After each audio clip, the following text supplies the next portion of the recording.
Salvação não é obra humana.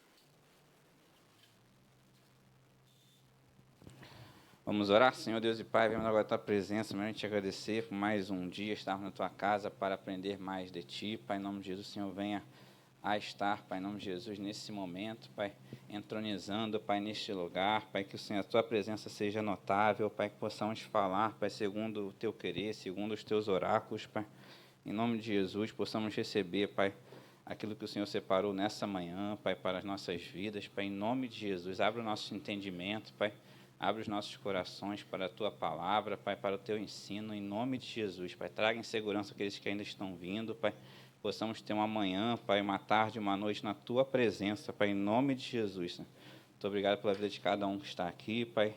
Usa-me, Pai, usa cada professor, em nome de Jesus, Senhor, que seja uma aula abençoada na Tua presença, Pai. Possamos aprender mais, Pai, oh Deus, daquilo que é a Tua obra, Pai, a obra da salvação, Pai, em nome de Jesus. Amém.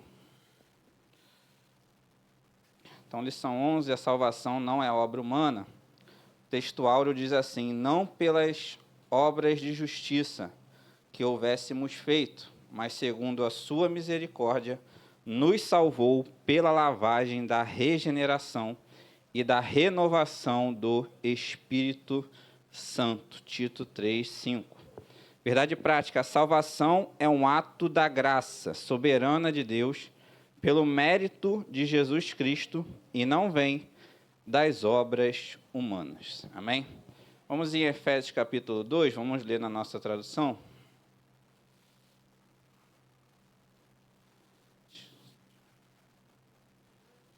Vamos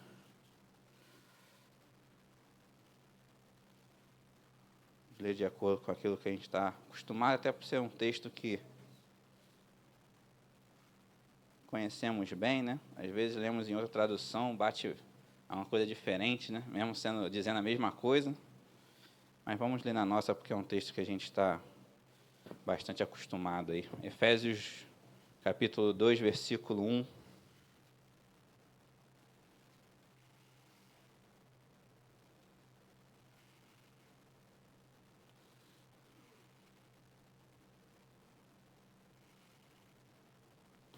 Diz assim: Ele vos deu vida, estando vós mortos nos vossos delitos e pecados, nos quais andastes outrora, segundo o curso desse mundo, segundo o príncipe da potestade do ar, do espírito que agora atua nos filhos da desobediência, entre os quais também todos nós andávamos outrora, segundo as inclinações da nossa carne, fazendo a vontade da carne e dos pensamentos, e éramos por natureza filhos da ira, como também os demais.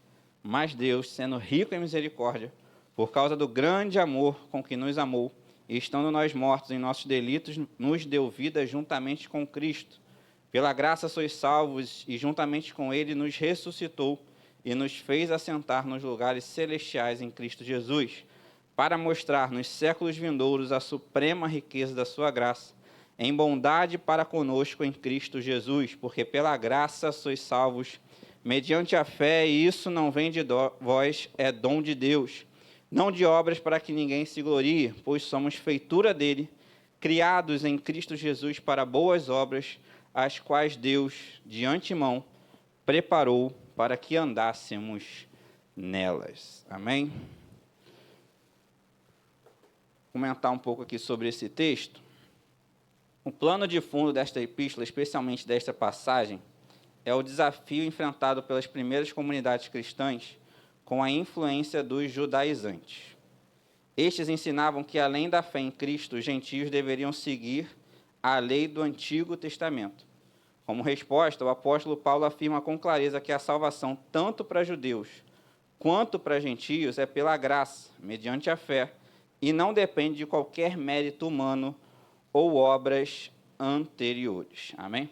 Então, aqui tinha uma influência muito forte, né, dos judeus que não conseguiam desarraigar das suas matrizes judaicas, somente com respeito à lei mosaica e com o sacerdócio levítico, e queriam impor ainda essas cerimônias, essas leis, sobre aqueles que vinham se convertendo, né? E aí Paulo escreve de uma maneira ampla, não só para esse, em resposta a esses judaizantes, mas também a todos os gentios e qualquer lei ou qualquer espiritualidade além daquilo que Cristo determinou, dando uma resposta completa a todos os povos. A salvação é pela graça. Não vem de qualquer obra humana, não vem de qualquer rito espiritual. A salvação só se encontra em Cristo Jesus, pela obra que ele realizou na cruz. E o mérito é 100% dele como Deus. Amém? Então, esse é o grande plano de fundo com respeito à resposta de Paulo. E ele vem trazendo, discorrendo sobre vários aspectos que nós vamos ver durante a aula, que vem desde do posicionamento da humanidade sem Deus, naquele momento, principalmente com respeito àquilo, tudo que aconteceu, como a humanidade se portou no momento que ainda não tinha a opção de aceitar a Jesus, como ela foi se afastando de Deus ao longo da sua história, dos 4.000 anos ali, mais ou menos, entre Adão e João Batista, e aí depois, a partir de Cristo, como a gente tem a opção em aceitar esse sacrifício, né? Deus disponibiliza a salvação, mas a opção de aceitar a salvação e conquistá-la vem de esforços pessoais humanos. E aí nós vamos entender um pouco, falar um pouco agora na sequência entre a questão de mérito e esforço, tá? Então, continuando aqui, essa discussão do primeiro século ainda é bem atual. Vivemos em uma cultura marcada pela autoajuda, pelo faça você mesmo, e por discursos motivacionais que exaltam a autossuficiência. Muitos cristãos estão sendo sutilmente tentados a crer que podem resolver tudo por conta própria, inclusive seus dilemas espirituais. Mas um dos aspectos mais profundos da conversão é justamente entender que a autoconfiança pode ser uma armadilha espiritual.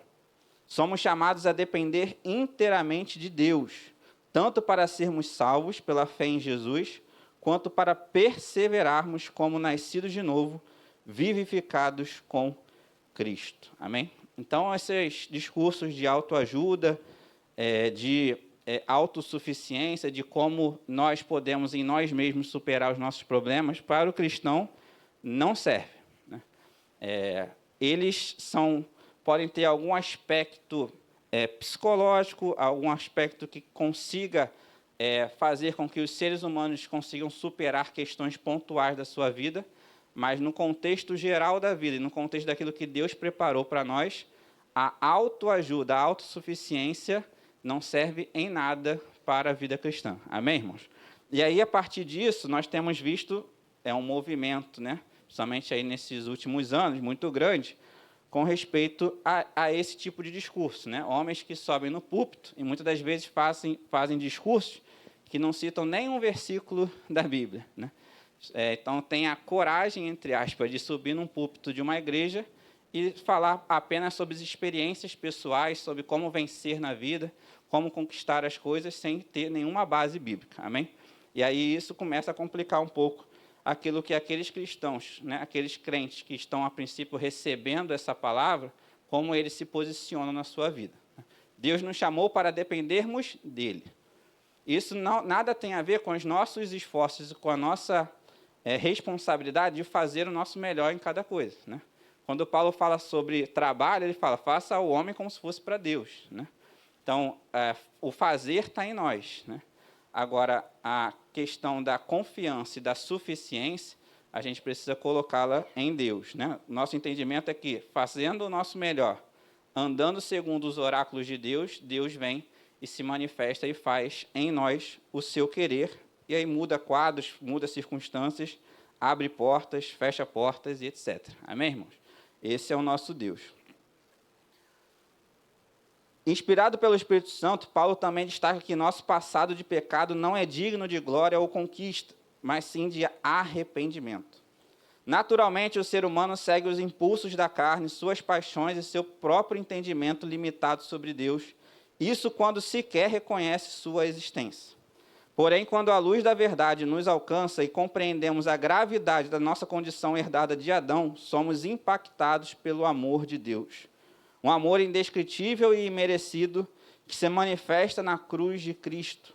A salvação, portanto, não é resultado de obras humanas, mas da graça soberana de Deus oferecida como dom. Amém, irmãos?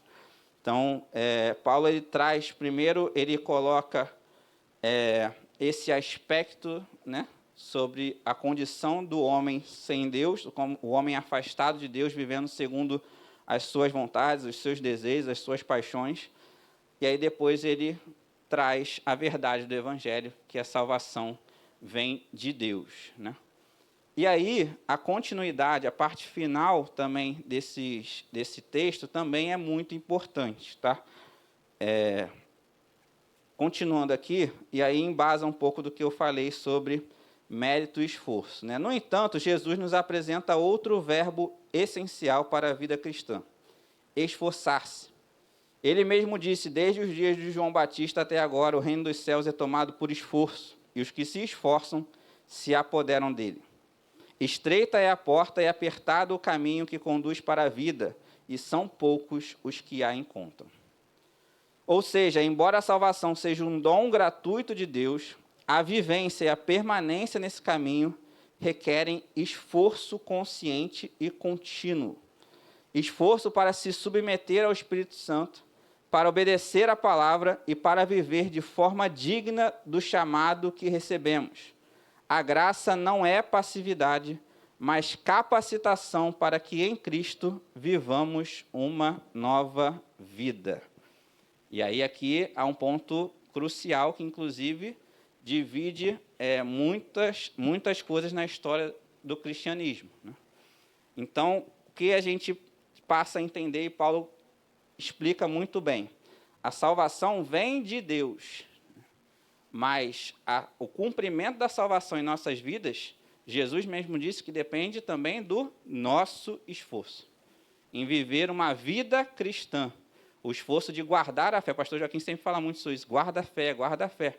Então, o guardar a fé é nosso, o viver uma vida cristã é nosso, é um super esforço, a gente sabe muito bem, é um esforço altíssimo, mas precisamos ter isso como algo muito claro, né? O mérito não tem nada a ver com o ser humano, mas o esforço em conquistar, o esforço individual é nosso. Amém, irmãos? E isso é algo muito poderoso, porque Paulo termina esse texto falando: pois somos feitura deles, criados em Cristo Jesus para boas obras, né? O de vem de Deus, mas o para é conosco. Amém, irmãos? Isso é algo muito poderoso e importante para entendermos, e não é algo simples, não, tá? Isso, na história da igreja, na história do cristianismo, isso deu pano para a manga, e até hoje dá, né? Vamos continuar aqui, eu vou contar agora a expectativa da lição. A lição desta semana nos conduz ao ensino fundamental da fé cristã, a salvação pela graça mediante a fé em Cristo Jesus. Reafirmamos a verdade bíblica de que a salvação não é fruto de mérito humano, nem de esforço pessoal, mas da manifestação graciosa de Deus em Cristo, nosso Senhor. Ao longo do estudo também examinaremos visões equivocadas sobre a salvação, comparando-as com a sã doutrina, e entenderemos como estas distorções presentes tanto na antiguidade quanto hoje podem comprometer a vida espiritual e a comunhão com Deus. Há ensinamentos que apresentam a salvação como um processo evolutivo dependente de obras ou reencarnações sucessivas, como no caso das religiões reencarnacionistas. Outros defendem um legalismo extremo, como os judaizantes, que atribuíam a salvação ao cumprimento rigoroso da lei. Em ambos os casos, a ênfase recai sobre o esforço humano, negando o papel soberano na graça. No entanto, a Bíblia nos revela que a salvação é um dom divino, um ato de misericórdia operado pelo Espírito Santo, que convence o ser humano do pecado, da justiça e do juízo. Então, a salvação, ela é mérito de Deus, ela vem de Deus, ela foi disponível através de Jesus Cristo, e mais do que isso, Jesus permitiu enviando, sendo assunto aos céus, e Deus enviando o Espírito Santo, que ele nos guiasse, para que nós conseguíssemos completar essa carreira. Amém, irmãos? Então, é algo que, através do Espírito Santo, a operação do Espírito Santo de convencimento, de pecado, de justiça, de juízo, essa salvação é construída na nossa carreira nessa terra. Amém? Objetivos da lição: ensinar a respeito da doutrina da salvação sob a graça de Deus, elencar ensinos inadequados sobre a salvação na antiguidade, e o terceiro é correlacioná-los aos ensinos inadequados sobre a salvação na atualidade. Tá? E aí a aplicação da aula, antes da gente ler a introdução, é somente pela graça que podemos nos achegar a Ele, amá-lo e viver de maneira alinhada à sua vontade. Esse processo de transformação não depende de força humana, mas da ação do Espírito Santo, que nos guia na verdade e nos capacita a viver de acordo com os propósitos eternos de Deus. Cabe a cada cristão reconhecer sua dependência da graça e se submeter à condução do Espírito para experimentar a plenitude da salvação, em acordo com os propósitos de Deus. Amém? E aí essa é a aula que nós temos aí para poder conhecer mais sobre a palavra de Deus nessa manhã. Amém, irmãos? Introdução, vamos lá na revistinha.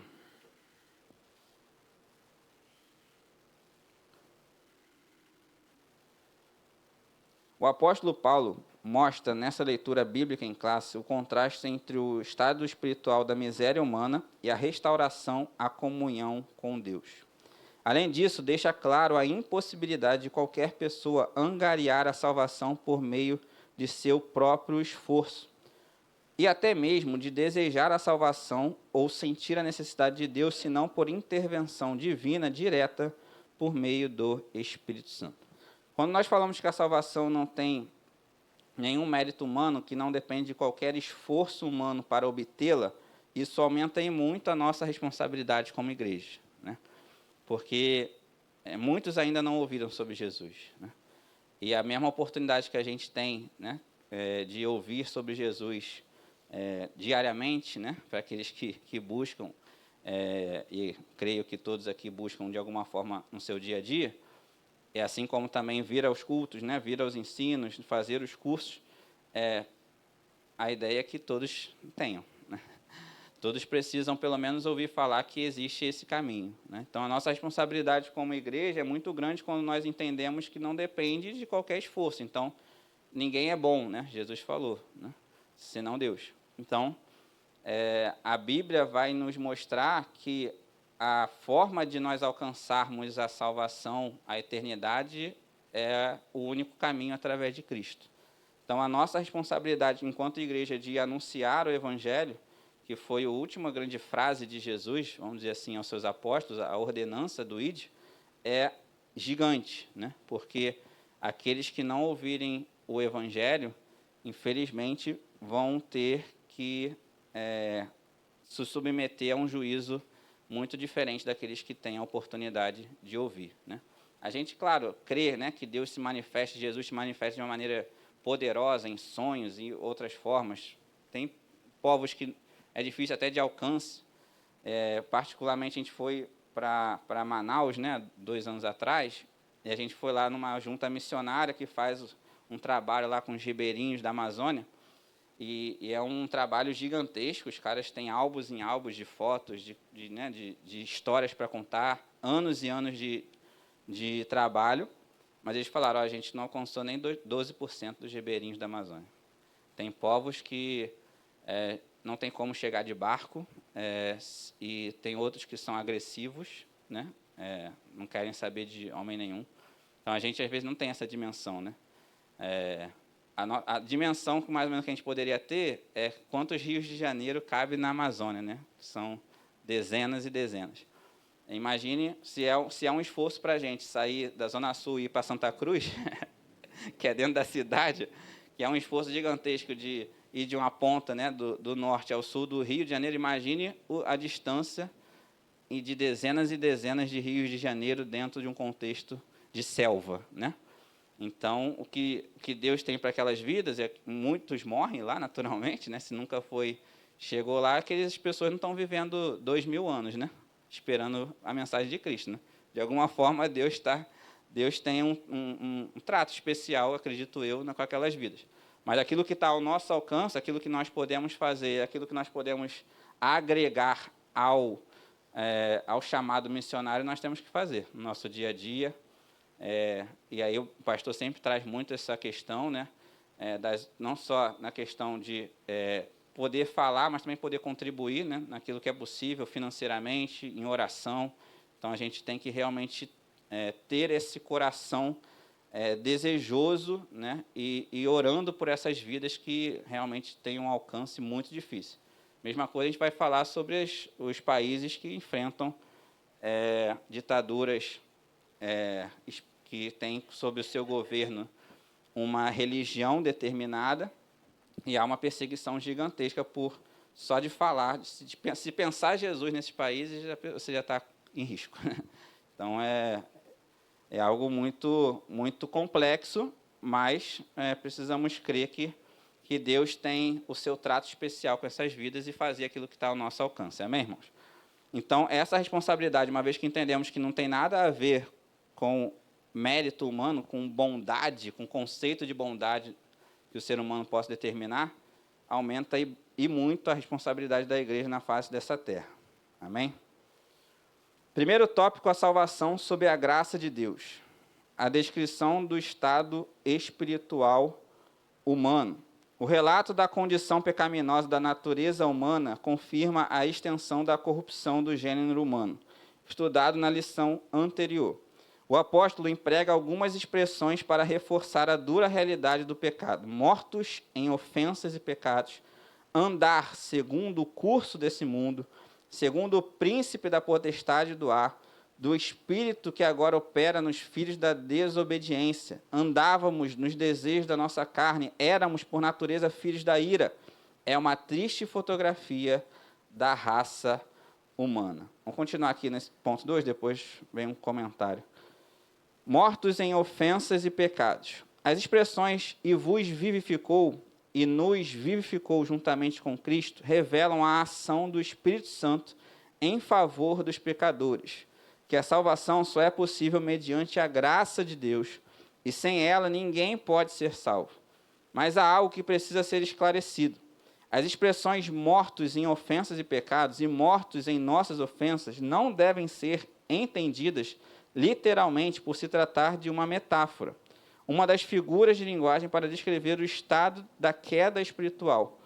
Por morte espiritual, a Bíblia quer dizer que a humanidade caída está separada de Deus, e não significa aniquilação espiritual total, né?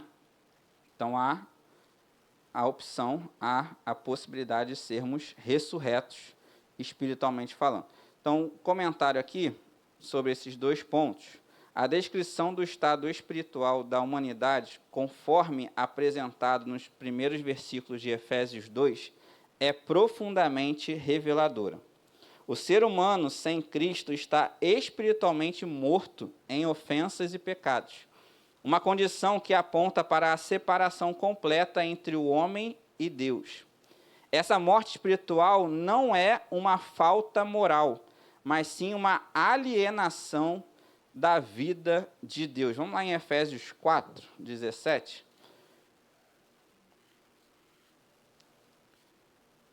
Então, não é uma questão de se martirizar porque moralmente eu estou, ou estive, né, totalmente desarraigado, desapegado, sem condição de ter relacionamento com Deus. Não é isso.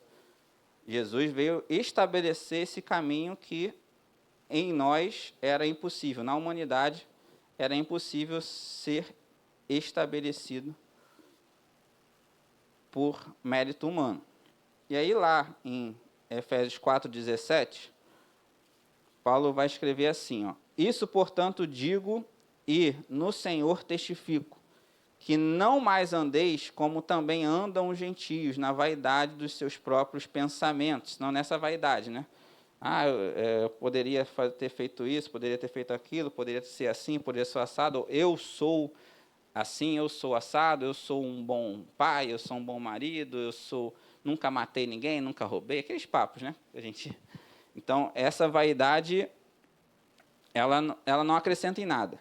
Obscurecidos de entendimento, alheios à vida de Deus por causa da ignorância em que vivem, pela dureza do seu coração, os quais, tendo se tornado insensíveis, se entregaram à dissolução, para com avidez cometerem toda sorte de impureza. Então, esse é o estado da humanidade de todos os homens por conta da herança adâmica e por conta da entrada do pecado e da permissividade que foi dado em Adão, né? O pastor Anderson explicou muito bem isso semana passada, ao diabo para operar na raça humana. Assim, continuando aqui, assim o apóstolo usa palavras fortes para descrever essa realidade. Os homens seguem o curso deste mundo, obedecem ao príncipe das potestades do ar, vivem dominados pelos desejos da carne e, por natureza, são filhos da ira, ou seja, destinados ao juízo. Essa condição não é exclusiva de um grupo ou povo, mas da totalidade da humanidade caída. Por isso, reconhecer essa realidade é essencial para todo aquele que deseja se achegar a Deus. O primeiro passo da salvação é reconhecer a própria miséria espiritual, como ensinado por Jesus: bem-aventurados os humildes de espírito, porque deles é o reino dos céus. Nesse contexto, o arrependimento não é opcional, mas necessário. Então, quantos aí estão se convertendo dizendo que não se arrependem de nada que fizeram no passado? Isso aí ele falhou no primeiro passo. Na verdade, o primeiro passo antes de aceitar Jesus é arrependimento de pecados. Jesus, quando ordena, ele fala, a primeira coisa, pregai o arrependimento. Sim, João Batista, a pregação dele era toda em cima de arrependei-vos e crede no Evangelho. Então, arrependei-vos e crede no Evangelho. Então, o arrependimento é o primeiro passo, né? É o passo que antecede a conversão, né? É esse entendimento que precisamos nos arrepender de como andávamos outrora. A Bíblia afirma que todos pecaram e carecem da glória de Deus, e que se não vos arrependerdes, todos igualmente perecereis. Jesus falou isso lá em Lucas 13:4. Às vezes algumas frases de Jesus fortíssimas, às vezes passam desapercebidas, né? Só que é frase do próprio Jesus, né? Então ele falou bem claro: se não vos arrependerdes, todos igualmente perecereis, né? Então é uma frase da boca de Cristo, né? Da boca de Deus nessa terra. Então a gente precisa ter esse tipo de sensibilidade às frases, principalmente que Jesus falou, né? A salvação, portanto, não pode ser buscada com base em méritos ou boas obras, mas somente como resposta de fé e arrependimento diante da graça oferecida por Deus em Cristo. A vivificação espiritual só ocorre juntamente com Cristo, pela graça, e como ato exclusivo da misericórdia divina. A compreensão da própria condição de morte espiritual deve levar o pecador à cruz, onde o arrependimento encontra perdão e onde a separação entre o homem e Deus é desfeita. Amém? Mensagem da cruz, Atos capítulo 3,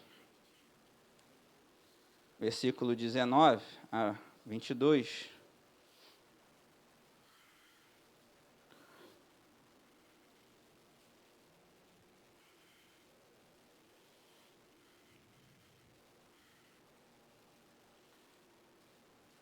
Segundo o discurso de Pedro.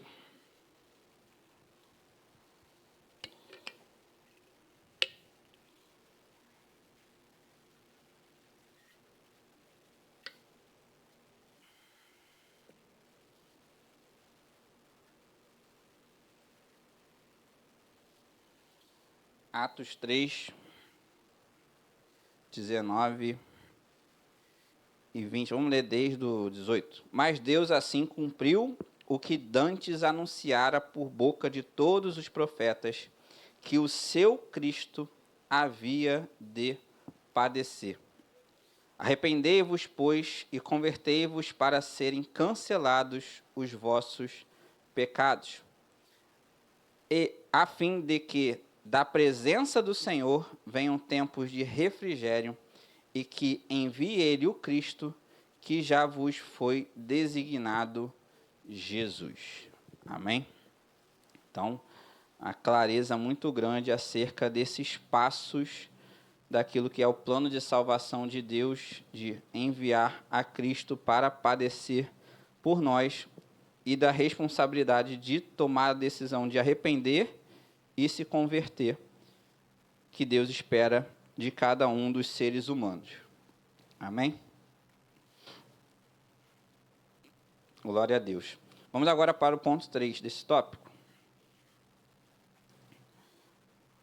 A exegese dos versículos 8 a 10. Essa passagem bíblica elimina qualquer interpretação ou tentativa da salvação com ajuda humana, ou de qualquer esforço adicional para completar a obra de Cristo. O termo graça significa literalmente favor imerecido, o favor divino do qual não somos merecedores. A salvação é pela graça de Deus mediante a fé em Jesus e não vem das obras, pois não se trata de uma recompensa. Uma boa exegese esclarece que a expressão "isso é dom de Deus" se refere à salvação pela graça e não à fé. Como afirma o respeitado erudito da língua grega, Robertson, A.T. Robertson, a graça é a parte de Deus e a fé é a nossa. De modo como dizia Norman Geisler, a fé é o meio e a salvação é o fim. O meio vem antes do fim, né? Então precisa dessa palavrinha aí mágica, né? Essa palavrinha poderosa que é a fé. Vamos ler de novo lá os versículos 8 a 10, para depois fazermos uma exegese desse texto. Efésios 2, 8 a 10.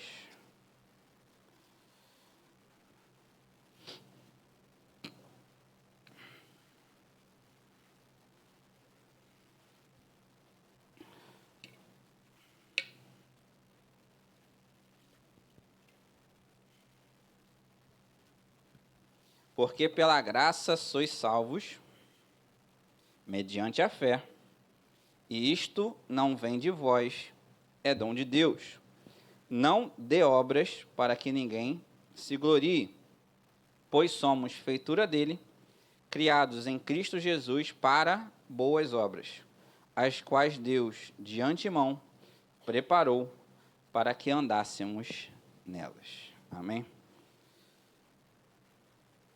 Vamos fazer a interpretação aqui, o exercício de interpretação. A interpretação desse texto bíblico, dada a clareza das palavras do apóstolo Paulo, é direta e objetiva.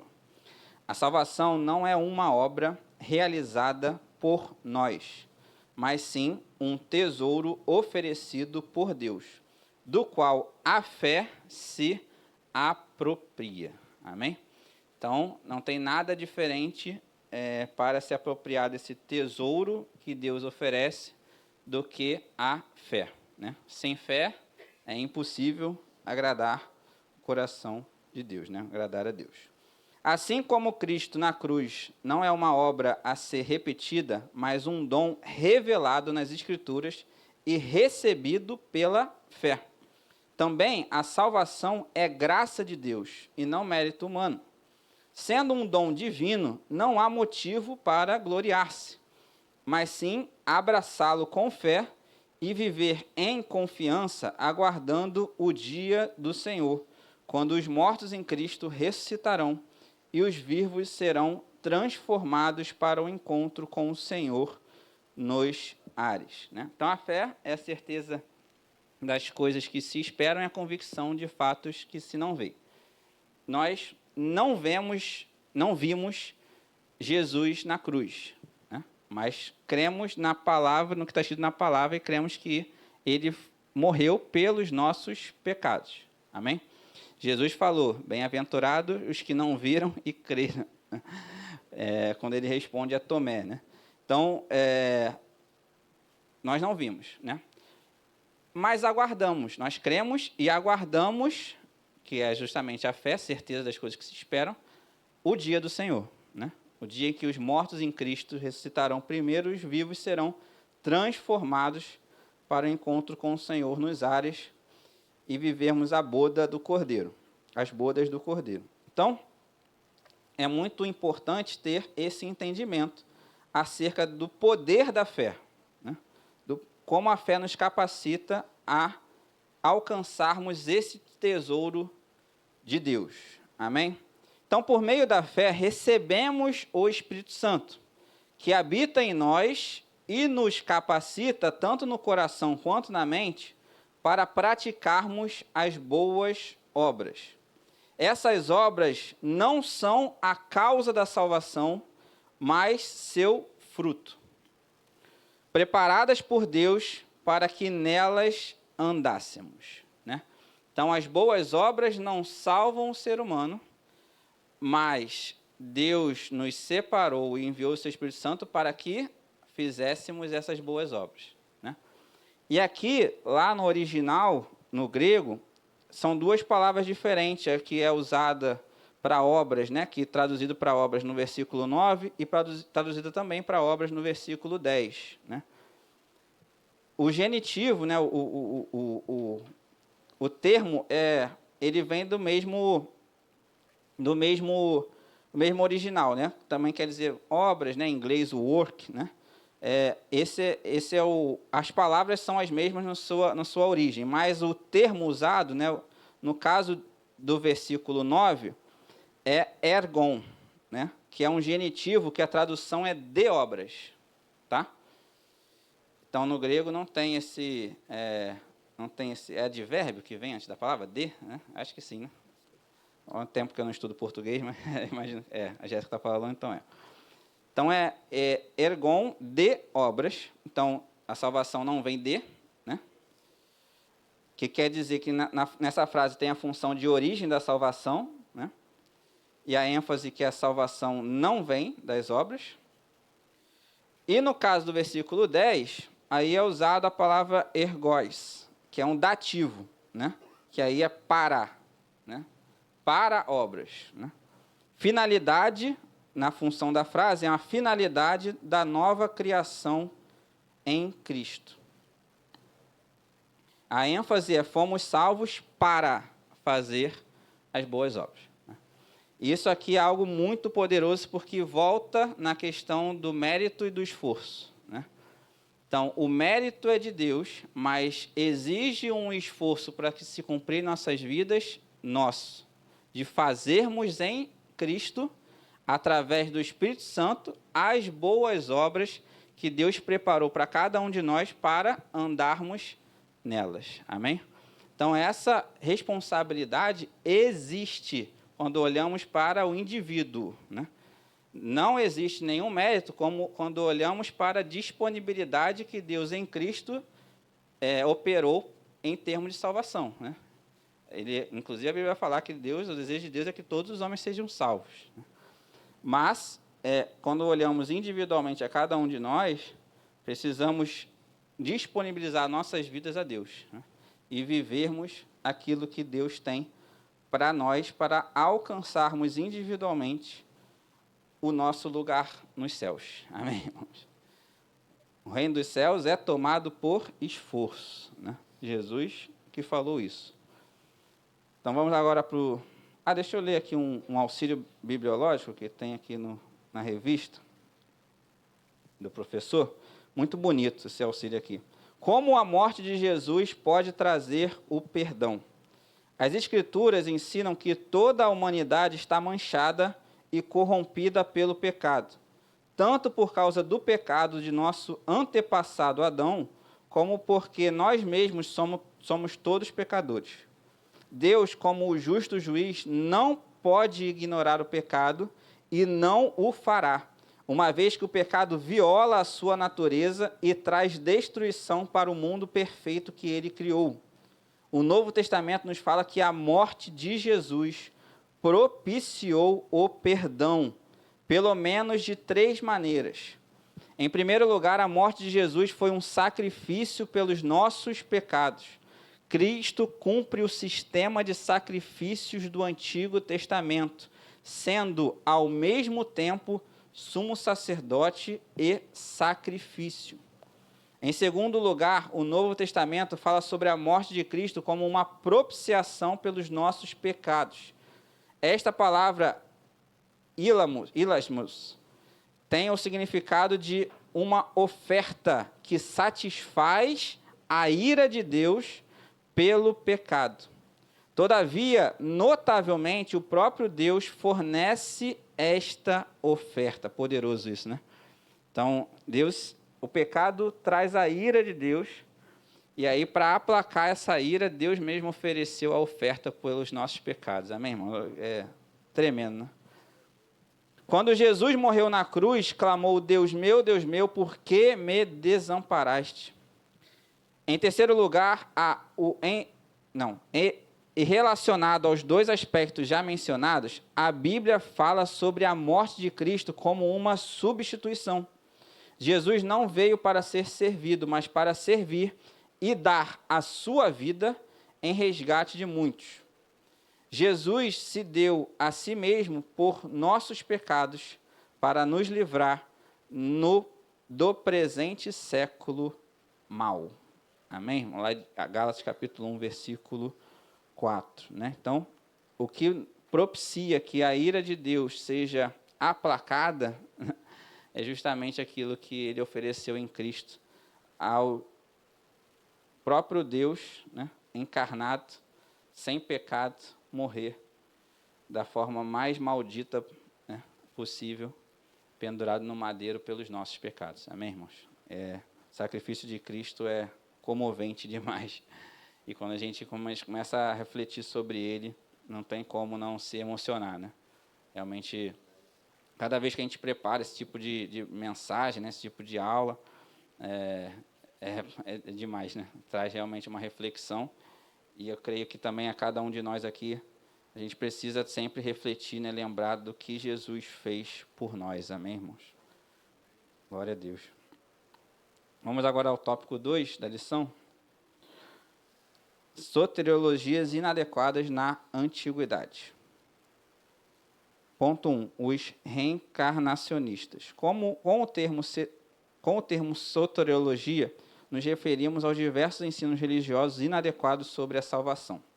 O primeiro deles é a doutrina da reencarnação, tão antiga quanto a humanidade, originária do hinduísmo, mas presente também no budismo, no jainismo e no sikhismo. É defendida pelos Hare Krishnas, kardecistas e muitos outros. Os adeptos da doutrina da reencarnação têm em comum a busca da perfeição por meio de um progresso evolutivo, até que ciclos da roda de renascimento parem de girar. Em resumo, a salvação pelo seu próprio esforço e sem Jesus. Trata-se de uma crença antibíblica. Vamos lá em Hebreus capítulo 9, versículo 27. Conhecemos bem também esse texto, mas vamos ler para embasar o comentário.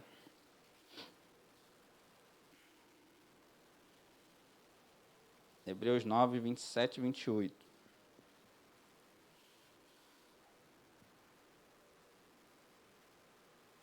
E assim como aos homens está ordenado morrerem uma só vez, vindo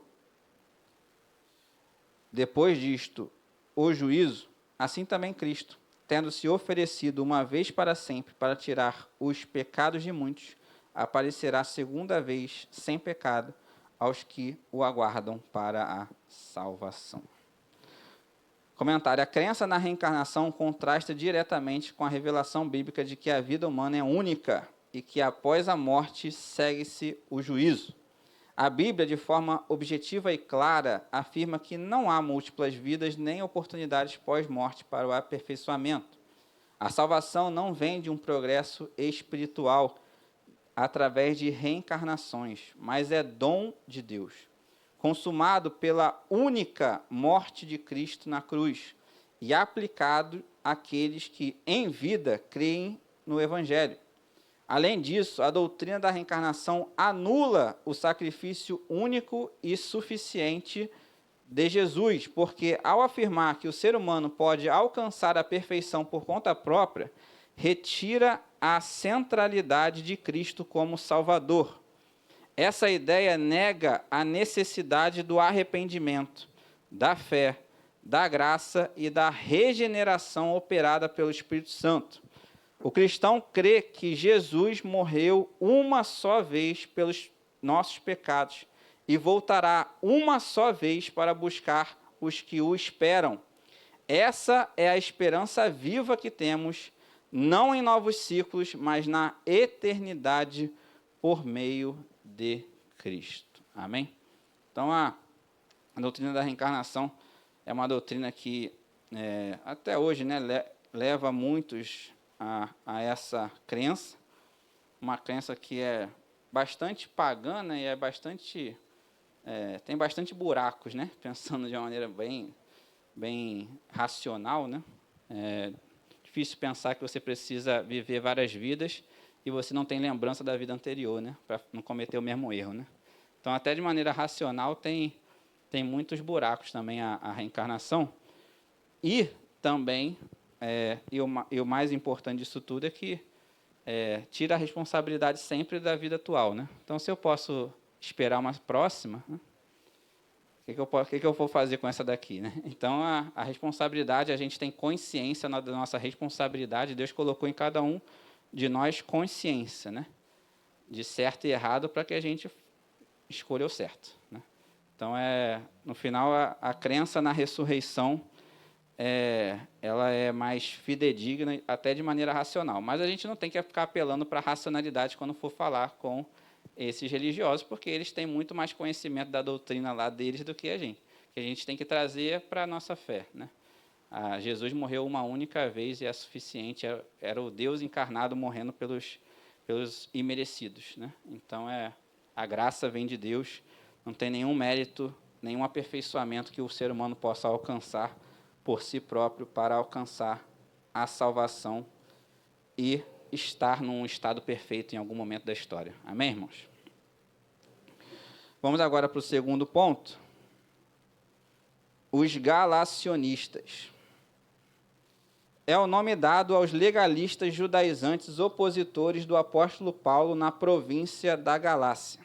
Esses judeus convertidos ao cristianismo queriam que os gentios observassem a lei de Moisés como condição para a salvação. A verdade bíblica é que pelas obras da lei nenhuma carne será justificada. Vamos lá em Gálatas capítulo 1. Éfeso era uma cidade litorânea, Tinha um porto famoso, mas é da mesma região da Galácia, que hoje fica a Turquia, mais ou menos, mais ou menos não, exatamente. E aí a influência desses galacionistas, que eram judaizantes daquela região, era muito forte em cima do povo de Éfeso também. E aí Paulo escrevendo aos Gálatas, capítulo 1, versículo 6, depois a gente vai ler o 2, mas começar pelo 1. 1, 6 e 7. Paulo também vai chamar muita atenção com respeito a isso,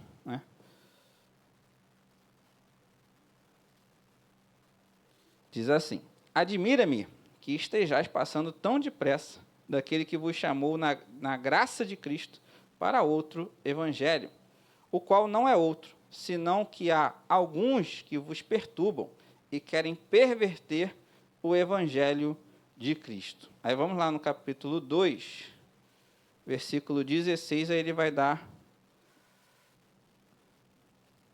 a resposta doutrinária, sobre o ponto central. Gálatas 2,16, vamos ler até o final do capítulo, exatamente. Sabendo, contudo, que o homem não é justificado por obras da lei, e sim mediante a fé em Cristo Jesus, também temos crido em Cristo Jesus para que fôssemos justificados pela fé em Cristo, e não por obras da lei, pois por obras da lei ninguém será justificado. Mas se, procurando ser justificados em Cristo, fomos nós mesmos também achados pecadores, dar-se-á o caso de Cristo ministro de pecado? Certo que não, porque se torno a edificar aquilo que destruí, a mim mesmo me constituo transgressor. Né? Exatamente a questão de mérito e esforço. Né? Ele traz o mérito a Jesus, mas traz que se a gente não tiver o esforço de se separar do pecado, eu torno a edificar aquilo que foi destruído, né? Constituo-me transgressor. Porque eu mesmo, mediante a própria lei, morri para a lei, a fim de viver para Deus. Estou crucificado com Cristo. Logo já não sou eu quem vive, mas Cristo vive em mim. E esse viver agora tenho na carne, vivo pela fé no Filho de Deus, o qual me amou e a si mesmo se entregou por mim. Não anulo a graça de Deus, pois se a justiça é mediante a lei, segue-se que morreu Cristo em vão. A heresia dos judaizantes, também chamados de galacionistas, consistia em uma tentativa de misturar a graça de Cristo com a antiga aliança da lei de Moisés, como se a salvação precisasse ser completada com práticas religiosas e observações cerimoniais. Isso despertou em Paulo uma reação veemente, pois estava em jogo a essência do Evangelho de Cristo. Tentar impor qualquer outro meio de justificação além da fé em Jesus é deturpar a mensagem salvadora do Evangelho. O apóstolo apresenta a teologia da justificação com clareza ao fortalecer o centro da fé cristã. Não somos salvos por ritos, regras ou tradições, mas pela graça de Deus mediante a fé, de modo que a vida que agora vivemos é pela fé no Filho de Deus, que nos amou e a si mesmo se entregou por nós. Qualquer evangelho que exija méritos humanos desonra a cruz de Cristo e cai sob condenação apostólica. Amém, irmãos? Então, todos os apóstolos, né? Paulo, claro que escreveu 70% do Novo Testamento, mas todos os apóstolos, lendo lá Tiago, lendo Pedro, lendo João, todos eles vão trazer os mesmos conceitos sobre essa questão da importância de termos a consciência de que somente Jesus é o caminho, somente Jesus é a verdade, somente através dele é a salvação, e a nossa responsabilidade em viver uma vida cristã, né? Uma vez que aceitamos esse caminho, essa verdade, e nos convertemos ao Evangelho verdadeiramente. Amém, irmãos? Agora, para o último ponto aí desse tópico, os gnósticos.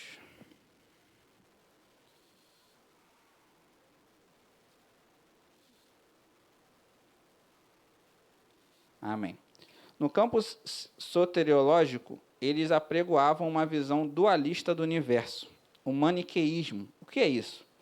Fundado por Mani, na Pérsia, atual Irã, seu ensino era que o universo é composto do reino das trevas e do reino da luz, e os dois lutam pelo domínio da natureza e do próprio ser humano. Desse modo, o ser humano para ser salvo, precisa se libertar da prisão do mundo e de seus poderes planetários, e essa libertação só é possível por meio de um conhecimento místico, gnosis, uma espécie de iluminação espiritual, limitada aos espirituais. Os demais são pessoas materiais e não podem receber esse conhecimento. De fato, sabemos da existência do mal proveniente de Satanás, mas não admitimos que o diabo tenha poder suficiente para medir força com Deus e o seu Filho Jesus Cristo. A salvação é para todas as pessoas, tá? Então, os gnósticos, eles creem nessa luta que existe, né, na esfera aí, principalmente na esfera do mundo em que vivemos, uma luta espiritual entre bem e mal, onde eles medem força. A gente sabe que não há nenhum tipo de medição de força, se uma vez que Cristo nos libertar, verdadeiramente somos livres, né? Então, a libertação ela vem pelo conhecimento da palavra, né? Pelo conhecimento da verdade. E não há nenhum tipo de comparação entre o poder do diabo e o poder de Deus. O que acontece é que eles creem dessa forma para que eles possam apregoar o iluminismo espiritual, né? O iluminismo é exatamente isso, é você ter o seu espírito iluminado para que você saia desse meio, que é essa confusão da luta do bem e do mal, e aí você alcance outro patamar, né? Então, assim, as religiões, eu sempre costumo falar muito isso, né? Por isso que o pastor Joaquim orienta muito nesse sentido, né? Da gente tirar a discussão do meio deles e trazer para o nosso, né? Porque ficar discutindo... As religiões, elas têm muita base teórica e muita coisa que há algum tipo de lógica na cabeça desses camaradas, né? Não é algo totalmente bizonho, porque, inclusive, convence muitas pessoas, né? Então, esse tipo de discussão não cabe. A gente querer desfazer ou descredenciar a religião do outro por racionalidade em cima daquilo que a gente acredita, humanamente falando, é furada, né? A gente precisa trazer a discussão para o campo bíblico, né? E defender a Bíblia, e defender aquilo que nós acreditamos. E aí sim, combater as heresias, os enganos, através daquilo que a Bíblia diz, daquilo que nós acreditamos, né? E isso é algo muito importante em vários aspectos, não só na questão religiosa, mas até em outras questões mais morais, né? Que acontecem também. Então, no final, não se meta, né? O pastor Joaquim fala muito sobre isso, falou até no curso do Senfo, num dos cursos aqui que tem no nosso Centro Missionário de Formação de Obreiros, acerca dessa questão. Sim, traga a discussão para o campo que você sabe jogar. Então, a gente precisa crescer na graça e no conhecimento de Deus para poder exatamente combater essas heresias com a palavra de Deus. Amém, irmãos? É isso.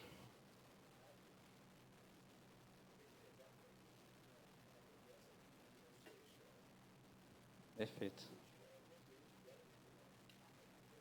Exato.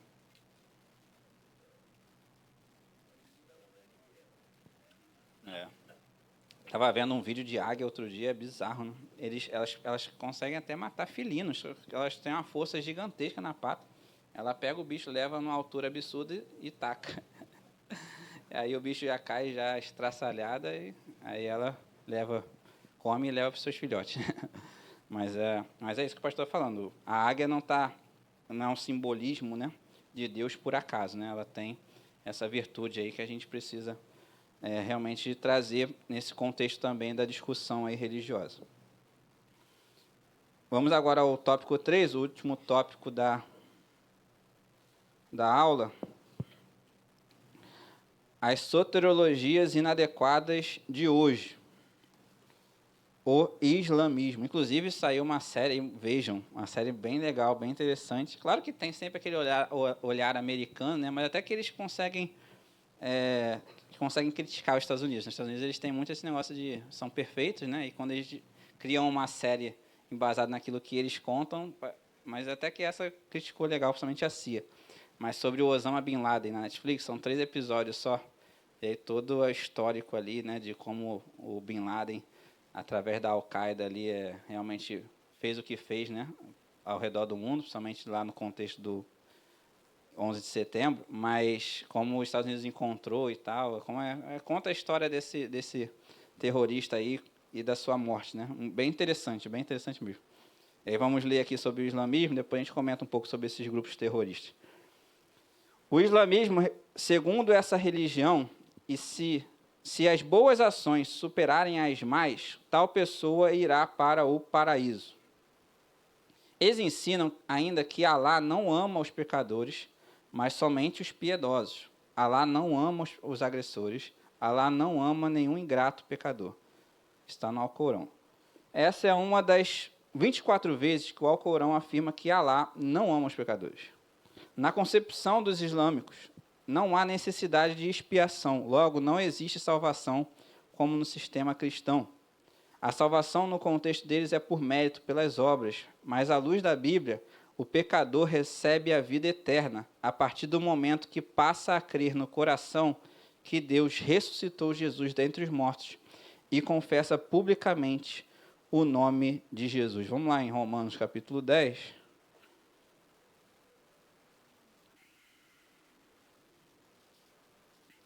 Romanos 10, versículo 9 e versículo 10, para a gente combater aí essa questão aí da crença islâmica. Romanos 10, 9 e 10,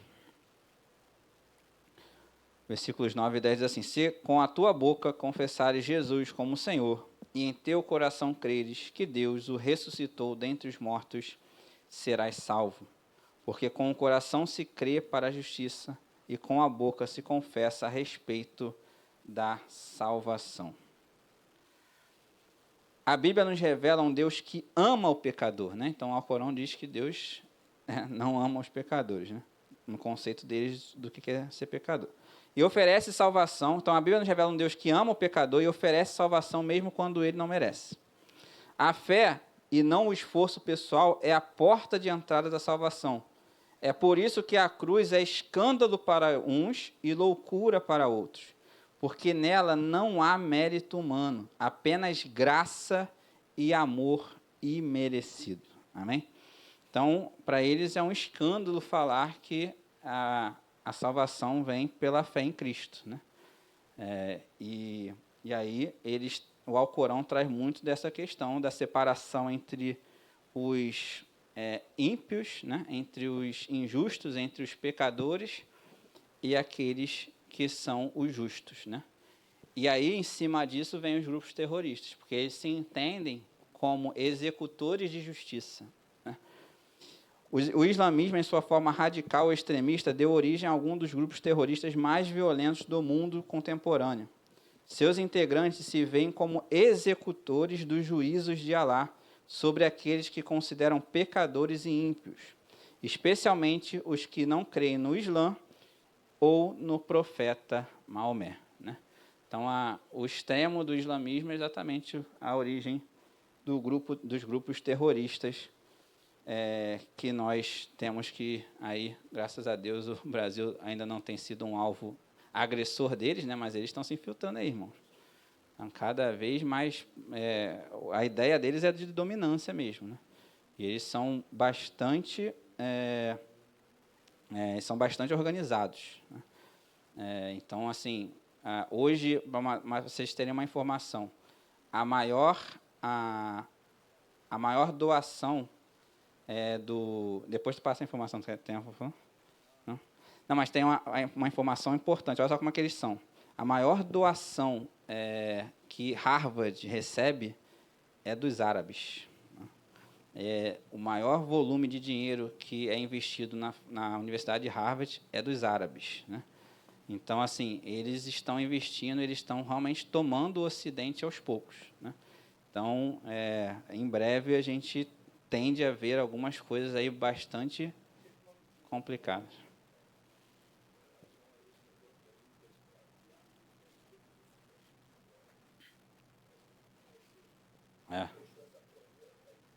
Para a influência não entrar. Então, assim, e é uma questão que depende muito de governo, né? Então, assim, o Biden provavelmente abriu de uma maneira absurda, agora o Trump, então...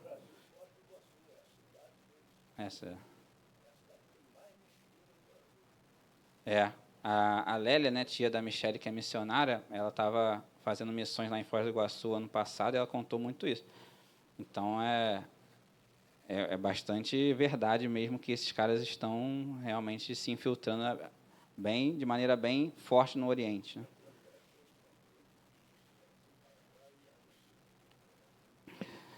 É isso aí, irmãos. Então, assim, e aí, naturalmente, se encontrarmos, né? Não terrorista, né? Terrorista a gente tem que sair correndo, sei lá. Mas se encontrarmos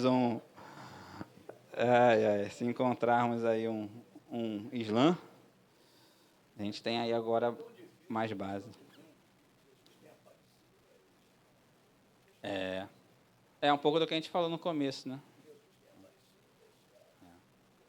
É muito difícil.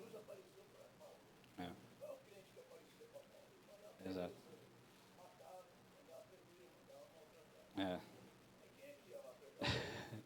É. Deus tem um mistério com esses escolhidos que meio inalcançáveis pela igreja, né? Só Deus sabe o que. Mas ele faz, com certeza eles têm oportunidade, né? Muitos deles têm oportunidade. Testemunhas de Jeová, ponto 2. A salvação não está em Cristo, mas na organização religiosa delas, diferente do que ensina a Bíblia.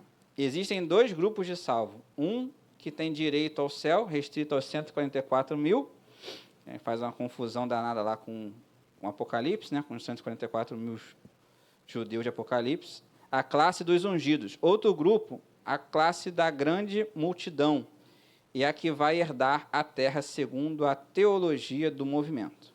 Seus teólogos ensinam que as testemunhas de Jeová, que pertencem à classe da grande multidão, não são filhos de Deus, não pertencem a Cristo, não têm o Espírito Santo. Jesus não é o mediador delas, nem tem esperança de salvação. A Bíblia nos ensina que não existe cristão sem o Espírito Santo, e que, mas a todos quantos o receberam, deu-lhes o poder de serem feitos filhos de Deus, aos que creem no seu nome. Então, a forma mais clara, né, de direta, assim, com respeito às testemunhas de Jeová, é, assim, não há salvação sem Cristo. Essa é uma verdade absoluta bíblica. E não há igreja verdadeira sem a presença do Espírito Santo. Então, é o Espírito Santo que opera em nós, né? É o Espírito Santo que está aqui nesse momento, constrangendo as nossas mentes, convencendo o nosso coração, a nossa mente com respeito à sua palavra, com respeito à salvação e com respeito ao que nós temos que fazer em acordo com a vontade de Deus. O Evangelho é claro. Jesus é o único caminho para o Pai. E Ele mesmo nos prometeu que quem fosse a Ele, de modo nenhum, seria lançado fora. Então, Jesus e o Espírito Santo, eles são a realização daquilo que é o plano salvador de Deus, né? Deus amou o mundo de tal maneira que enviou o seu Filho, né? E a morte de Jesus habilitou a vinda do Espírito Santo, que foi derramado lá em Pentecostes e está até hoje conosco andando e operando através da igreja do Senhor. Amém, irmãos? Então, a crença na Trindade, foi até o pastor Joaquim que deu a aula sobre a Trindade, né? Que Deus é trino, a lição. Isso é base do cristianismo, né? É base da nossa fé, é base daquilo que nós precisamos crer e professar. E essa heresia, né? Essa seita, né? Das testemunhas de Jeová, essa religião, felizmente, ela tem muitas diferenças com respeito àquilo que nós cremos, e elas trazem muito essa questão também do mérito humano nessa questão da teologia do movimento deles. Amém, irmãos? Então, mais um aí para a gente combater de acordo com aquilo que a Bíblia diz que né? Eu particularmente,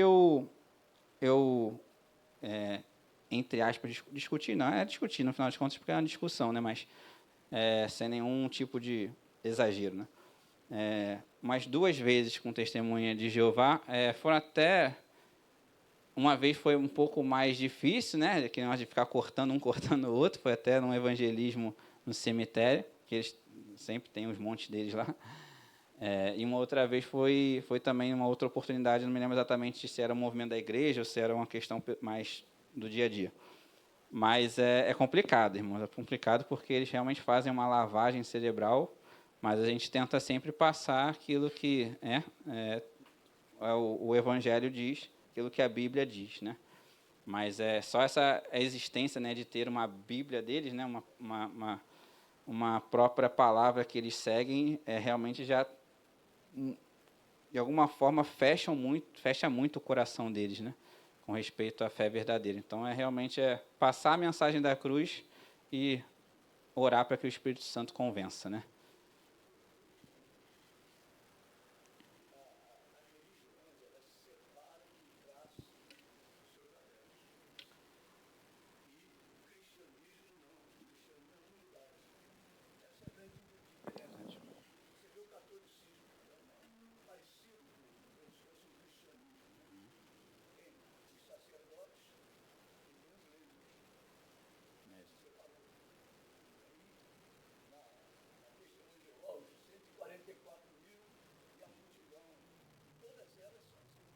Fazem acepção de pessoas. Eu, verdade.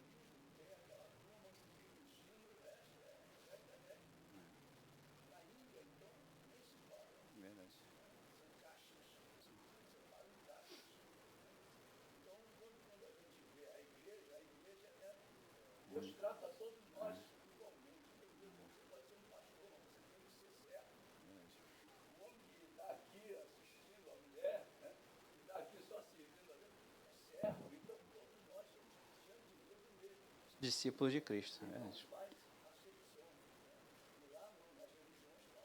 Verdade.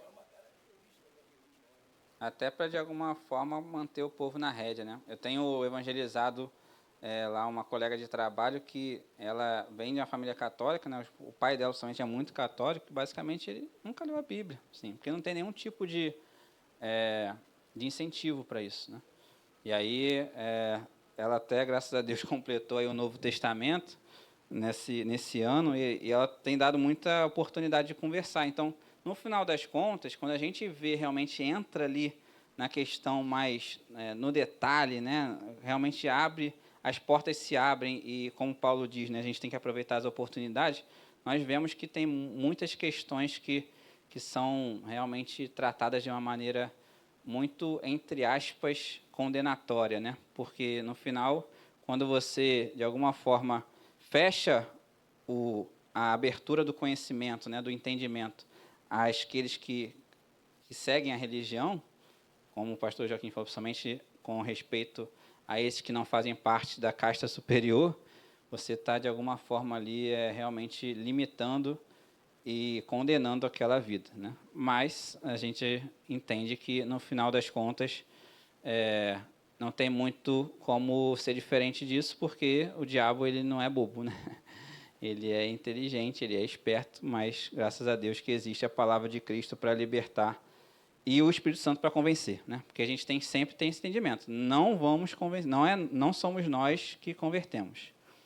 É o Espírito Santo que convence. Então, a nossa mensagem tem que ser clara e tem que ser objetiva com respeito ao único caminho, a única verdade e a vida, né? Mas o Espírito Santo é que convence aquele coraçãozinho lá a se converter, né?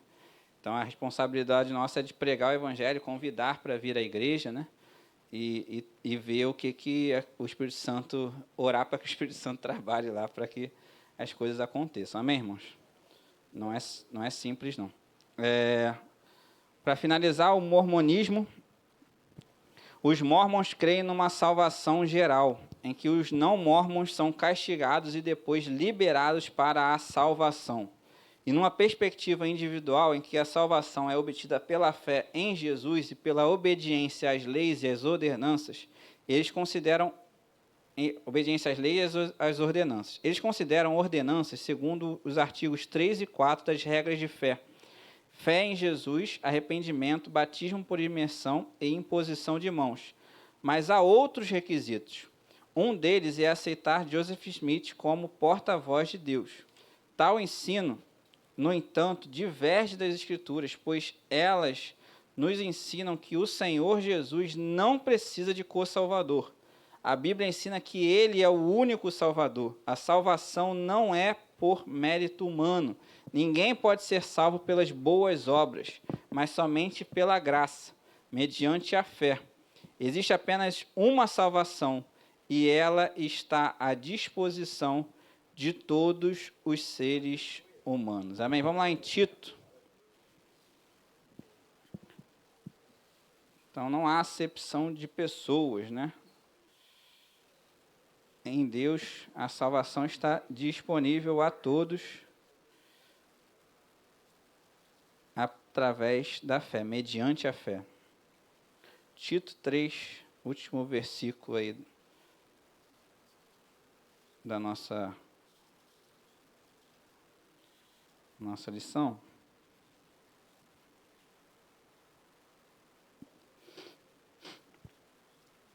Tito 3, 4. A Bíblia é poderosa demais porque ela também traz muita clareza, né? Então, aqui é mais um versículo sobre a questão de não fazer acepção de pessoas, né? E aí Tito 3, 4 e 5 vai dizer: quando, porém, se manifestou a benignidade de Deus, nosso Salvador, e o seu amor para com todos, não por obras de justiça praticadas por nós, mas segundo sua misericórdia, ele nos salvou mediante o lavar regenerador e renovador do Espírito Santo. Continuar, e que ele derramou sobre nós ricamente por meio de Jesus Cristo, nosso Salvador, a fim de que, justificados por graça, nos tornemos seus herdeiros, segundo a esperança da vida eterna. Glória a Deus. Último comentário: ao olharmos para essas distorções, precisamos reafirmar com gratidão a humildade a verdade bíblica. Somos salvos exclusivamente pela graça de Deus, mediante a fé em Jesus Cristo. Nenhuma religião, esforço moral ou sistema de obras pode substituir ou somar-se ao sacrifício de Cristo. A nossa salvação não é uma conquista, mas uma concessão. Não é um troféu, mas um presente. Não é por mérito, mas por misericórdia.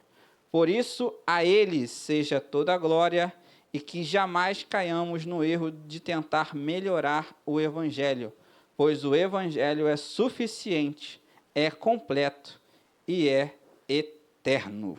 Amém, irmãos? Glória a Deus. Vamos ler a conclusão. Entendemos que somente pela graça é possível chegar-se a Deus, e isso é um ato soberano de sua graça e bondade. É a misericórdia divina que leva as pessoas ao arrependimento. Graça não é mérito, e nem o ato de o pecador receber a dádiva divina se constitui mérito pessoal.